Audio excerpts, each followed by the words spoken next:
Untuk teman-teman yang menonton kajian ini, jangan lupa bersalawat kepada Nabi kita Rasulullah Muhammad sallallahu alaihi wasallam.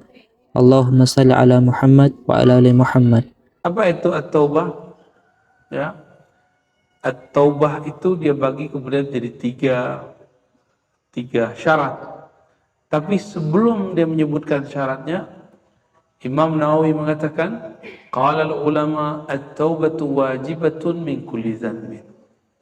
Orang awam mengira baca istighfar itu sunnah. Taubat itu dianjurkan. Bukan. Taubat itu wajib. At-taubatu wajibatun min kulli dzanbin. Taubat itu wajib setiap kita melakukan dosa. Ayatnya jelas sekali, ayyuhallazina amanu tubu ilallah, ya. Taubatan nasuha. Wahai orang beriman, taubatlah kamu kepada Allah. Berarti itu wajib, ya. Taubat yang nasuha. Lalu dibagi, dosa itu terbagi dua. Ada dosa antara hamba dan Allah, ada dosa antara hamba dan makhluk. Kalau dosanya antara hamba dan Allah, maka cukup melakukan tiga hal. Pertama, ayyuqli'a 'anil maksiyah. Menghentikan maksiat, itu sudah bagian dari tobat. Yang kedua, ayyandama 'ala fi'liha. Menyesali perbuatannya. Ini yang disebut muhasabah, dan ini biasanya dibimbing oleh seseorang. Biasanya kalau ada orang yang membimbing kita, berarti lebih enak. Jadi ketika kita dibimbing, ada namanya talqin istighfar. Istighfar itu dibimbing per anggota tubuh. Astagfirullah, ada dosa mata, dosa telinga, itu bisa bikin air mata berlinang, ya. Dalam hadis dikatakan an-nadamu taubah. Penyesalan itu indikator utama seseorang sudah atau sedang bertobat. Jadi kalau ada orang gampang nangis, nah itu bukan karena hatinya bersih, tapi karena dia merasa hatinya kotor. Nah, jadi GR dulu.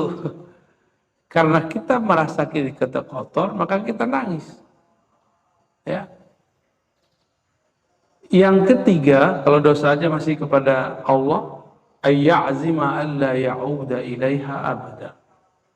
Bertekad untuk tidak kembali.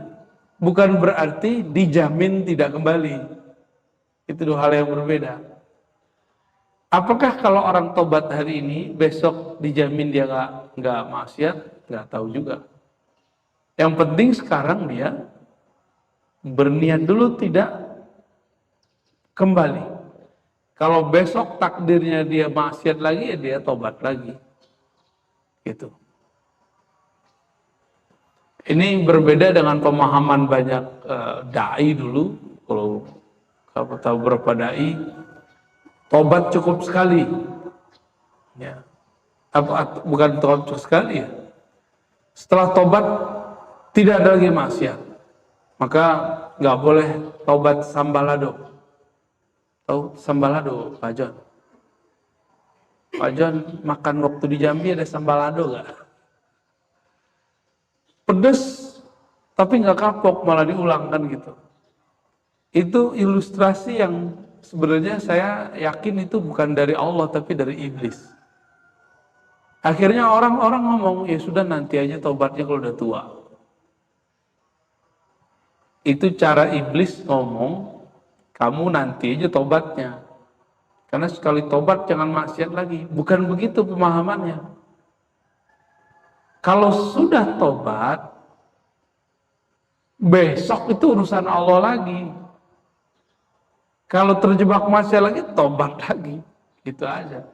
Yang penting jangan niat maksiat. Jadi maksud beliau ini, setelah bertobat, tidak niat maksiat lagi. Cuma siapa yang tahu takdir kita masa depan? Kan gak ada yang tahu. Nah, disinilah kita belajar untuk hati-hati. Kita nih ngelihat ada orang maksiat sekarang. Kita jijik ngeliat dia maksiat. Tunggu aja, nanti kita yang maksiat. Jadi jangan pernah jijik ngeliat orang-orang maksiat.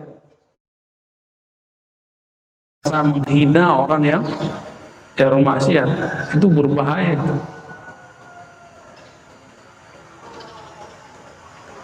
Nah, jadi yang nomor 3 itu boleh diartikan niat tidak maksiat lagi. Allah itu kan Tawwab, maha menerima taubat yang berulang-ulang, bukan taib.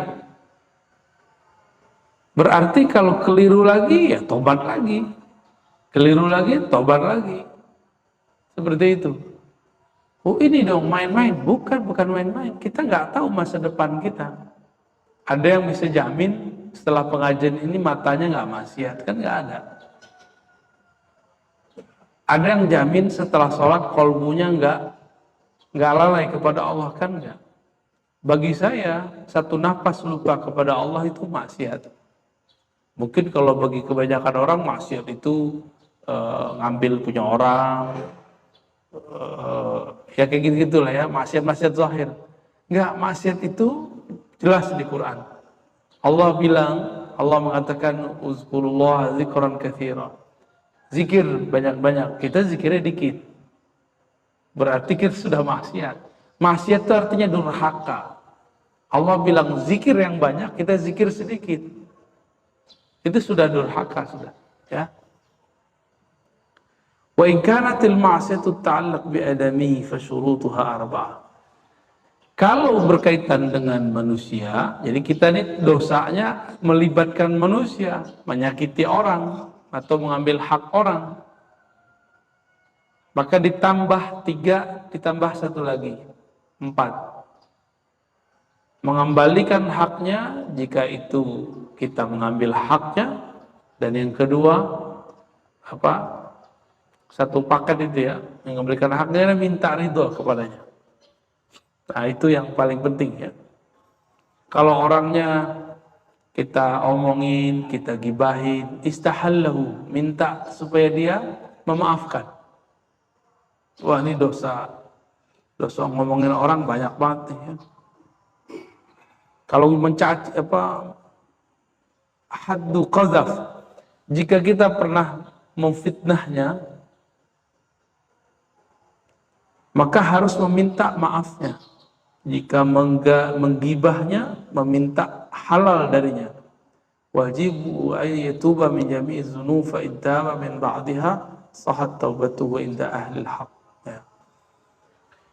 Kalau orang tobat, ini tobat maksiat itu kan banyak.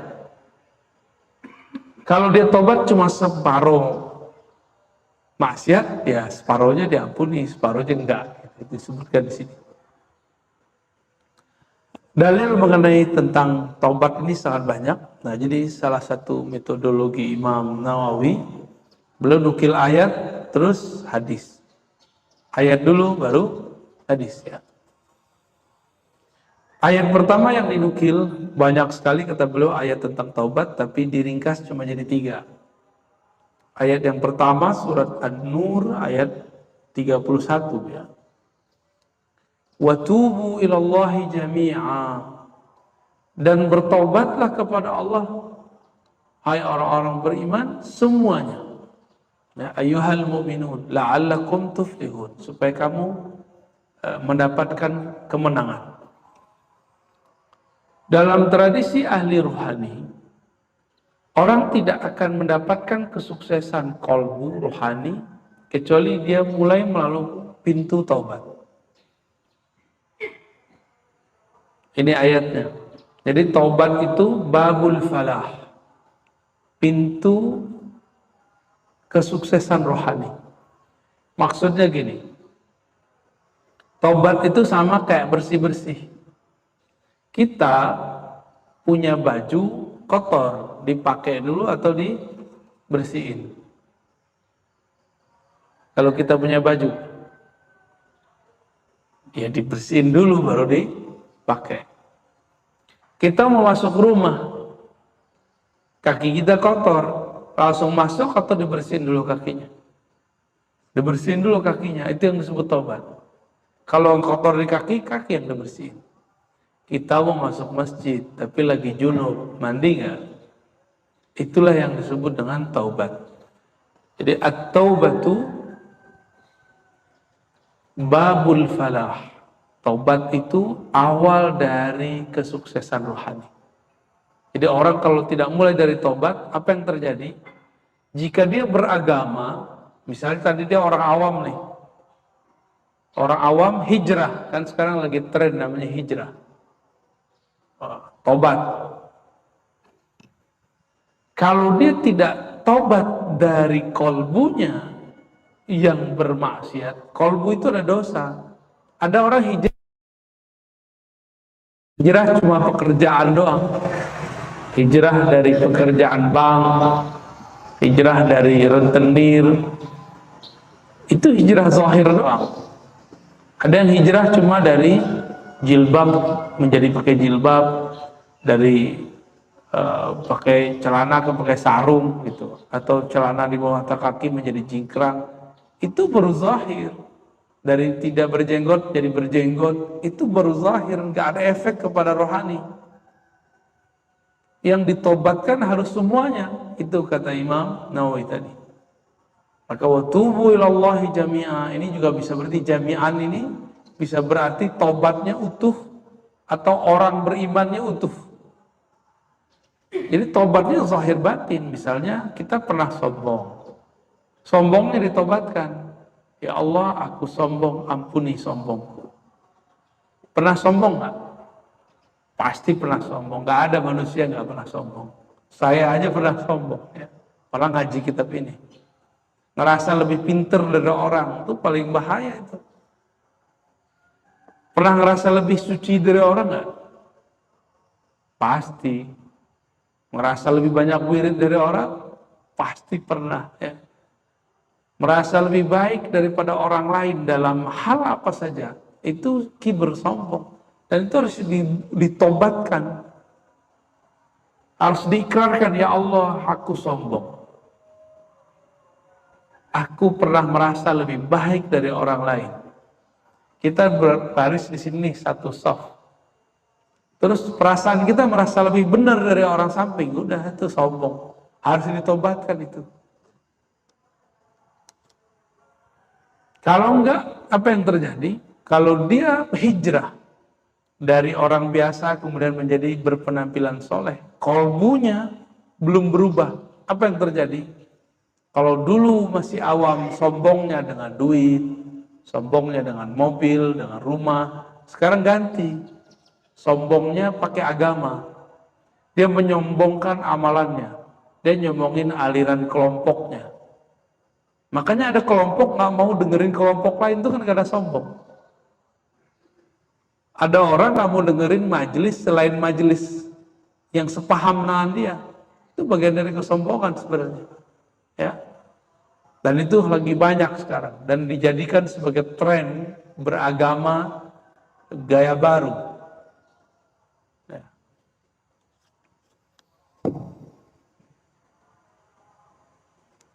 Lalu Allah SWT mengatakan, istaghfiru rabbakum summa tubu ilaih. Mintalah kepada Allah istighfar. Apa beda istighfar dengan taubat? Summa tubu ilaih, lalu taubat. Jadi ada dua. Istighfar sama taubat. Apa bedanya? Istighfar itu minta supaya Allah mentipek atau nutup. Ghafara itu artinya satara. Istighfar artinya tolabus sitr. Meminta kepada Allah supaya menutup dosa. Kita kalau dulu di bahasa sekolah dulu mungkin, kalau ada tulisan yang salah kita tipek. Nah itu namanya istighfar. Ya Allah, tolong tutup dosaku. Itu istighfar. Istighfar belum tentu tobat, karena istighfar belum tentu ada penyesalan. Kalau orang minta ampun kepada Allah, belum tentu dia nyesali. Coba lihat anak-anak kalau ngaku salah, minta maaf. Apakah semua orang yang minta maaf bilang, saya nggak bakal kerjain lagi gitu? Kalau dia ngomong begitu berarti dia tobat. Ya, itu beda taubat dengan istighfar, ya. Lalu ada ayat yang tadi disebutkan surat Tahrim ayat 8, hai orang beriman, tubu ilallah taubatan nasuha. Berdasarkan ayat-ayat ini, at-taubatu wajibatun. Taubat itu wajib setiap kali terjadi maksiat, ya. Dan saya berpikir kita ini kan maksiat hampir setiap bernafas. Maka sebenarnya amal basic kita adalah taubat itu, ya. Jangan mengira taubat itu cuma dari dosa mata yang jelalatan, tangan yang suka nakal. Bukan, itu mah zahir biasa. Tapi taubat yang paling inti adalah kolbu yang bernoda, ya. Hadis pertama yang beliau tulis, hadis yang sudah masyhur, pertama dan kedua. Kalau pertama dari Abu Hurairah, kedua dari Al-Aghar bin Yasar. Nabi mengatakan, wallahi, demi Allah, inni la astaghfirullah, sungguh aku minta ampun kepada Allah sehari lebih banyak daripada 70 kali. Kita coba lihat, Nabi punya dosa nggak? Nabi punya dosa? Gimana Pak? Nabi ada dosa nggak? Ada. Maksum. Nabi terpelihara dari dosa. Terus Nabi istighfar dari apa? Istighfar Nabi itu dari apa gitu? Berarti istighfar dan tobat itu bukan karena kita itu berdosa, tapi karena merasa berdosa. Itu bedanya. Nabi Muhammad itu selalu merasa ada kesalahan di hadapan Allah. Kita itu selalu merasa tidak salah. Itu aja bedanya. Maka orang yang dapat nur, warisan dari Nabi Muhammad SAW, dia pasti tidak menyalahkan orang lain jika ada masalah. Dia pasti salahkan dirinya. Nabi Adam diciptakan Allah karena berkah nur itu. Ketika ia terlempar ke muka bumi, dia tidak menyalahkan iblis. Beda dengan iblis. Iblis ketika dia salah, yang dia salahkan siapa? Allah. Bukan dia salahkan Adam, yang salahkan Allah. Ya Allah, bukankah aku ini ciptaanmu? Aku durhakamu, ini kan engkau juga yang ciptain. Itu kurang hajarnya iblis itu. Ya. Gimana, kita gitu nggak? Jadi gaya-gaya iblis itu gaya-gaya ngeles. Saya ini kan hamba engkau juga, ya. Berarti saya maksiatnya engkau yang takdirkan. Nah, berarti dia menyalahkan Allah. Jadi iblis itu tidak hanya menyalahkan manusia, tapi dia juga menyalahkan Allah. Nah, ini yang berbahaya.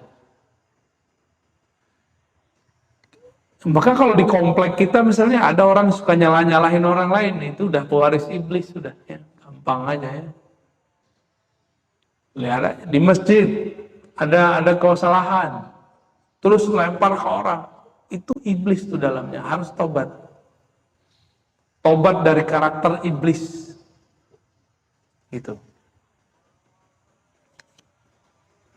Jadi suka melempar kesalahan sendiri kepada orang. Dan itu banyak, di setiap komplek itu ada, ya. Di komplek kita ada juga, di semua tempat itu ada. Tanya aja yang pernah tinggal di komplek mana aja, itu kejadian. Itu ujian kita bertetangga. Maka saya kalau doa, saya tambahkan, Pak. Allahumma gfirli wali walidayya wali masyaikhi wa li jirani. Ya Allah, ampuni aku, orang tuaku, guruku, tetangga-tetanggaku. Itu kita doa begitu. Kalau saya tambahkan itu. Siapa tahu kita yang salah. Gitu. Ya. Atau emang mereka juga ada salah, kita sama-sama mintain ampun. Itu salah satu doa-doa yang Nabi pernah baca sebenarnya, ya. Tapi dikumpulkan dalam lafaz-lafaz yang umum. Abu Hurairah meriwayatkan Nabi istighfar dan tobat 70 kali. Itu dosanya gak ada. Tapi beliau merasa berdosa. Maka dosa itu dibagi 3. Ada dosa yang zahir, ada dosa yang batin, ada dosa adab. Dosa sir namanya. Dosa yang zahir, dosa mata, dosa telinga, dosa lisan, dosa tangan. Nah, sekarang dosa tangan ini banyak nih, ngetik-ngetik di kerjaannya. Ya, ya itulah. Baik di sosial media, di WA, di YouTube, di Facebook, di Instagram, itu dia main tuh. Itu dosa tangan. Dosa kemaluan, dosa kaki, semuanya. Kita semuanya adalah tong dosa. Ya. Jadi tong sampah dosa itu kita lah orangnya. Kita lah makhluknya. Terus ada dosa batin. Di batin ini tadi saya sebutkan ada dosa sombong. Merasa lebih benar dari orang aja udah. Merasa aliran kita lebih benar udah. Langsung sombong namanya. Apalagi dosa iri dengki. Pernah iri nggak? Pasti pernah iri. Tetangga begini, tetangga begitu, pasti iri. Apalagi dosa, kalau di kolbu itu ada iri, dengki, kemudian ada dosa ria. Beramal karena ria, beramal karena ingin dipuji, ingin dilihat. Jadi beda antara sombong dengan ria tipis. Sombong itu melihat diri, kalau ria melihat amal. Sombong itu merasa diri kita spesial, ria itu merasa amal kita spesial. Nanti tinggal dicek, itu ditungguin setan itu. Kalau ada orang punya jasa di suatu masjid, di suatu komplek, di suatu pesantren, lalu dia tersinggung di tahun kesekian, nanti dia ngomong, kalau bukan karena saya nih, masjid nih nggak jadi. Kalau bukan karena saya nih, komplek nih nggak bener. Kalau bukan karena saya nih, jalan di komplek ini nggak akan ada. Gitu. Kalau ada kalam-kalam begitu, berarti dia sedang memandang perbuatannya. Orang ini disebut ria. Berarti ria memandang amal. Gitu. Tipis ya. Kalau sombong, mandang diri. Ada lagi yang sum'ah. Beda sum'ah sama ria, tipis lagi. Sum'ah itu pamer. Saya pernah cerita ke beberapa teman-teman saya, dulu saya sama istri pulang ke Jawa tuh. Nyampe di Jawa Tengah, pas pertigaan kita ditabrak sama truk, dan itu pas di samping saya tuh. Kita di tengah, truknya bis kita ditabrak, truknya Masya Allah, truknya kemudian pelak. Tiba-tiba ada mak-mak, jadi kita selamat semua, cuma kaget gitu. Lagi enak tidur malam hari bangun, pada shock semua. Ada mak-mak ngomong depan, kalau bukan karena saya sholawat, kalian gak akan selamat. Nah itu sum'ah namanya itu. Ya, orang pawang hujan tuh sering tuh sum'ah deh. Tahu pawang hujan Pak? Kalau orang datang membawa sirih. Kalau kita cukup doa, sholat 2 rakaat doa gitu aja. Kalau Allah kabulkan alhamdulillah, kalau enggak berarti ada yang kurang dari doa kita. Bisa datang-datang ke dukun Pak kalau pawang hujan itu. Sholat aja 2 rakaat, minta kepada Allah. Kan Tuhannya kita dengan Tuhannya mereka sama. Allahnya kita dan Allah dia sama. Tapi yakin kita yang beda. Ya. Nabi gak mungkin dosa pertama, gak mungkin dosa kedua, gak mungkin dosa zahir, gak mungkin dosa batin. Terus Nabi ngerasa dosa mana? Nabi merasa berdosa pada sirnya. Sir itu rahasia dirinya. Nabi itu sering kalau sholat tuh nggak di bumi. Lagi sholat, Allah perjalankan ke langit. Itu lagi sholat tuh. Lagi sholat, Allah perjalankan ke surga. Dan itu sering kita baca dalam hadis. Apa kata beliau? Ra'aituni nafsi, aku melihat diriku fi maqami haza, di tempat berdiriku ini. An-nar wal jannah, surga neraka. Kalau sholat itu kepada Allah saja. Nggak ada iming-imingan surga neraka. Nabi lagi sholat, dibawa jalan-jalan ke surga. Dari situlah Nabi beristighfar. Itu bedanya. Jadi Nabi menganggap munajatnya sempat tersedot oleh perhatian surga dan neraka. Maka dikatakan dalam hadis ini, di hadis kedua ya. Oh bukan, di hadis yang lain. Ada lafaz yang lain, di sini nggak ada. Innahu la yughanu ala qalbi. Sesungguhnya ada ghain pada kalbuku. Apa arti ghain? Ghain itu ya ghisyawatun nur. Tutupan cahaya yang meliputi kalbu Nabi. Itu cahaya apa? Kalau kalbu kita bercahaya, kita diperlihatkan Allah masa depan, masa lalu, atau surga neraka. Karena ada cahaya, saya bisa ngeliat ke depan. Karena ada cahaya, saya bisa bercermin. Kalau kalbu dikasih cahaya, maka kalbu akan bisa memandang masa depan. Gitu. Kalau kalbu Nabi diberikan pijar, maka kalbu Nabi bisa nyorot ke surga, bisa nyorot ke neraka. Maka jangan heran, Nabi itu diizinkan Allah mengetahui siapa aja yang udah masuk surga, siapa yang masuk neraka, itu daftarnya udah ada semua. Jadi kita ini sholat pagi-pagi begini, itu Nabi sudah lihat. Sudah lihat, cuma kan banyak yang beliau lihat, beliau nggak sapa lah ya. Uridat alayya a'malu ummati. Amal umatku diperlihatkan kepadaku. Nah, kita lagi duduk-duduk mengkaji hadis beliau, itu Nabi sudah diperlihatkan.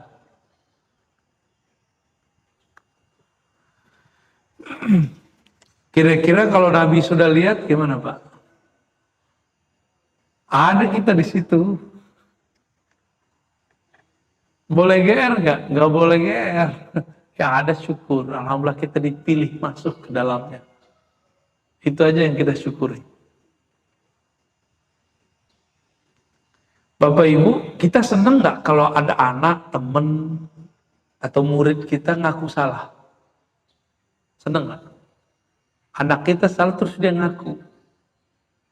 Atau teman kita salah, dia ngaku salah. Senang nggak? Jika kita senang, maka Allah lebih sempurna senangnya.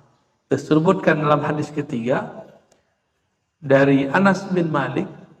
Anas bin Malik ini punya sebutan Abu Hamzah. Dia pernah berkhidmah kepada Rasulullah 10 tahun tidak digaji. Ada orang melayani kita, ya, tanpa digaji. Kalau ada dia pewaris Anas bin Malik, ya, dan itu dia nanti dikumpulkan di surga bersama Anas bin Ibn Malik, dan itu ring satunya Rasulullah Sallallahu Alaihi Wasallam. Presiden punya pembantu, pembantunya tuh menteri, itu ring satunya. Kira-kira begitu modelnya. Anas bin Malik ini ring satunya Rasulullah. Kalau di kitab disebut Khadimir Rasul. Kalau saya nyebutnya Sayyidul Khuddamir Rasul. Penghulu, pemimpin para pelayan Rasulullah SAW. Apa kata Nabi?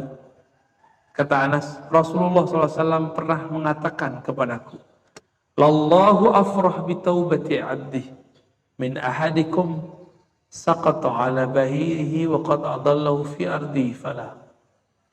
Allah itu sangat senang jika ada orang bertobat. Bahkan lebih senang kehilangan motor, kehilangan kendaraan, lalu kendaraannya ketemu. Dulu kan kendaraannya onta. Kalau barusan saya sebut apa? Motor. Motor kita hilang, tahu-tahu ketemu, senang nggak? Duit hilang, tahu-tahu ketemu, pasti senang sekali. Di zaman itu dulu ada orang, disebutkan seorang laki-laki, dia safar sendiri, kelelahan, lalu dia duduk di sebuah pohon. Onta itu kan nggak perlu diikat, onta itu cukup ditaruh, ikatannya itu cuma dicantol aja. Kalau ada pelepah kurma itu kan ada yang sudah dipotong, cantolnya di situ, dia nggak akan lari. Tapi kali ini ontaknya lari. Dia di tengah padang pasir, bingung mau kemana dan bagaimana caranya. Dia cari-cari, udah bolak-balik, udah ganti pohon, kelelahan, lalu dia kemudian kembali ke tempat pertama. Karena lelah, dia tidur. Di saat bangun tidur, ontaknya tuh jilat-jilatin dia, gini-gini. Maka dia bangun. Di saat dia bangun, digirang. Apa kata orang ini? Ya Allah, anta abdi, ana rabbuka. Kembali ke masjid. Saking girangnya, ya Allah, engkaulah hambaku, akulah Tuhanmu. Padahal yang benar gimana? Ya Allah, akulah hambamu, engkau benar-benar Tuhanku. Tapi kembali ke dia, saking girangnya, ya Rabb, anta abdi, wa ana rabbuka. Itu kisahnya disebut di sini, Pak. Kita ringkas saja ya. Karena kalau dibacain Arabnya, cocoknya di pesantren. Dibaca atu-atu, diterjemahin. Nah, kalau di pesantren An-Najah, jamaahnya bisa kitab Latin, bukan kitab gundul. Itu terjadi. Girangnya bukan main, sampai dia salah sebut. Ada orang begitu, banyak orang begitu. Kalau dalam tradisi ahli zikir disebut syatahat. Syatahat itu saking girangnya, maka kau balik-balik ngomongnya. Tapi banyak orang nggak paham, dikira itu dia ngerasa Tuhan. Dia ngerasa Tuhan nggak? Enggak, dia panggil ya Allah. Engkau hambaku, aku Rabb. Kosakatanya kebalik. Jadi orang bahagia, orang marah, itu kestabilan kosakatanya itu bermasalah itu. Ya.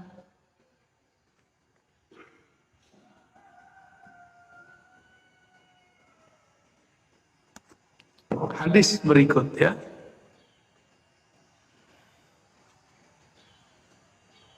Innallaha, ini jam berapa Pak? Apa jam saya yang salah? Oh bener ya. Kok masih jam 5 aja nih? Lama amat ya rasanya waktu. Apa saya kurang menikmati Pak? Kelelahan kali ya, mohon maaf. An Abi Musa Abdullah bin Qais al-Ash'ari an Nabi sallallahu alaihi wasallam.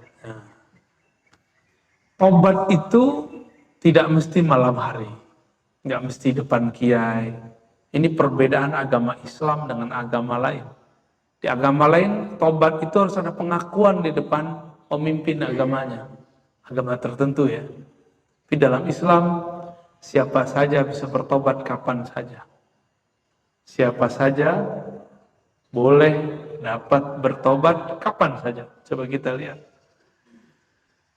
Inna Allah yabsutu yadahu bil-laili liyatuba musii'un nahar. Allah yabsut yadah.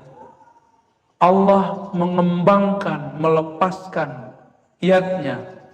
Yad itu secara harfiah artinya tangan. Tapi kita kan nggak boleh membayangkan tangan begini. Terus apa maknanya? Hanya Allah yang tahu. Tapi yang kalau kita mau memaafkan orang, kita unjukin tangan nggak? Aduh gue maafin lo gitu ya. Ya nggak? Nabi lagi berbicara dengan manusia. Nabi ibaratkan sebagaimana manusia itu kalau maafin orang manusia itu menjulurkan tangannya untuk menerima ungkapan maaf dari orang. Kira-kira Allah diilustrasikan begitu. Baik siang musii'un nahar, orang yang bermaksiat di siang hari, ataupun musii'ul lail, orang yang bermaksiat di siang hari. Jadi nggak usah diundur-undur gitu maksudnya. Sampai terbit matahari di bagian barat. Barat sono ya. Setiap manusia mengalaminya dengan sakarat. Sakarat itu berarti matahari sudah di barat. Tapi secara harfiah nanti kejadiannya sebelum kiamat. Kiamat kubro. Mati itu kan kiamat sugro.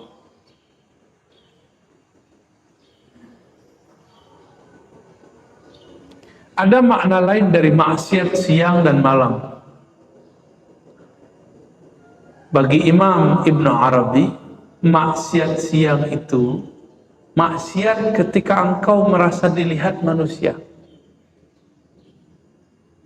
Maksiat malam itu walaupun di siang hari, tapi engkau bisa melakukannya secara sembunyi-sembunyi. Itu namanya malam. Jadi maksiat yang zahir, yang ada kelihatan di depan manusia, ada maksiat yang kita lakukan diam-diam, itu malam. Allah memberikan maafnya sama. Kapanpun kita kembali, Allah terima. Man taba qabla an tatlu'a asy-syams min maghribiha taballahu alaihi. Siapa yang tobat sebelum terbit matahari dari barat, maksudnya sebelum dia sakaratul maut, maka tobatnya diterima. Innallaha yaqbilu taubatal 'abdi ma lam yughargir. Sama ya. Jadi ini penjelasan makna hadis tadi.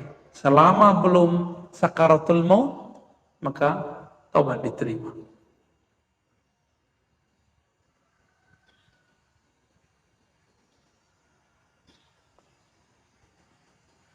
Wah, hadisnya panjang dia.